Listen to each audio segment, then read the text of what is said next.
My name is Jude. I'm from San Diego. Jude from San Diego. I'm just calling to talk about the Adina Act.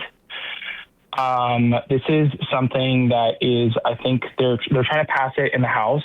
Right now, I think it has 50 co-sponsors. And it is, sorry, I'm a bit nervous. No, you're good. It is a bill that essentially requires medications to have allergen notices on their labeling. So as of right now, if you buy a medication, anything like if you get something from the pharmacy or if you buy ibuprofen, they don't have to list anything that is not an active ingredient. So there can be allergens in there and they don't have to be labeled. And obviously that can be a problem for people with like severe allergies, or in my case, my girlfriend has celiac. And this can just be a huge issue because a lot of doctors don't know that some medications will have allergens, and a lot of pharmacists don't really exactly that these medications that they're giving people have allergens, and they don't check the people's allergies.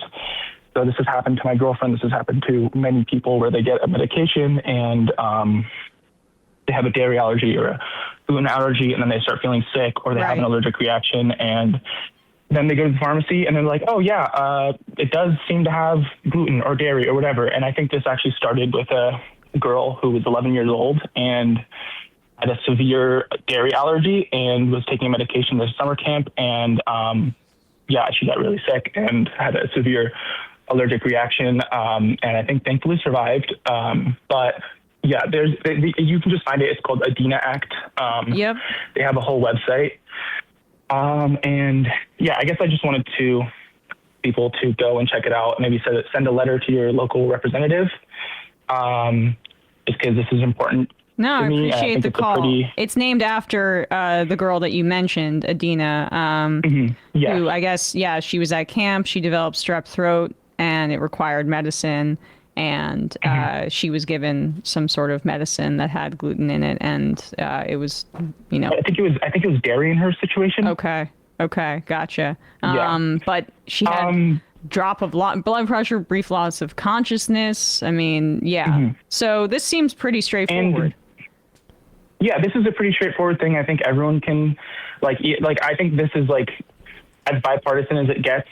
And I feel like this is just something that I feel like is kind of goes under the radar, because I feel like with everything that's going on in the country right now, everything looks so bad that I feel like these smaller things that I guess people they're more like, I don't know, these kinds of things I feel like go under the radar a little bit. So I just wanted to bring some attention to this, and you guys kind of have a platform where I think there's a lot of people who are active in politics and will do things like call the representatives or email the representatives. So yeah, sorry. Appreciate the call. Get that out there. Thanks so much, Jude. Yeah, of course. Have a good one. You too. All right, guys. That is a call to action for you. And we're going to read some IMs and get out of here. Just one dystopian note about pharmaceutical advertisements. It drives me crazy the way you'll see an ad. It's like, do this thing. It has a funny name. And it's like, do not take this if you are allergic to it. It's like, how the fuck? How do I know? Yeah.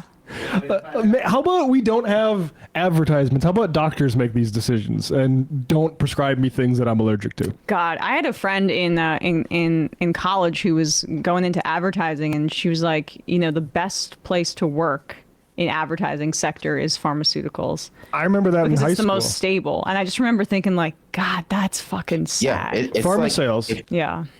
If you watch one of those streaming services with ads, it's one in every third commercial is a pharmaceutical. Very few commercials I feel like I get now are things that are not pharmaceuticals, domestic goods like Febreze or the Charmin bears, or, something some scam, honestly, some scam that Shaq is promoting a new car insurance that's not real. What is Shaq not promoting? And I just think people should ask themselves, what effect do they think that has on the media content that all of those advertisements are running up against? Do they think that, say, the news that sells hundreds of thousands of millions of dollars to pharma companies for ad sales, do you think they're going to be open to nationalizing these things or making them put towards social uses, or do you think it's mainly going to be for how they can make as much money as possible in our capitalist system? Probably the latter. Hey, folks, don't forget to hit the subscribe button and check out our daily show. We do it every day at 12 p.m. Eastern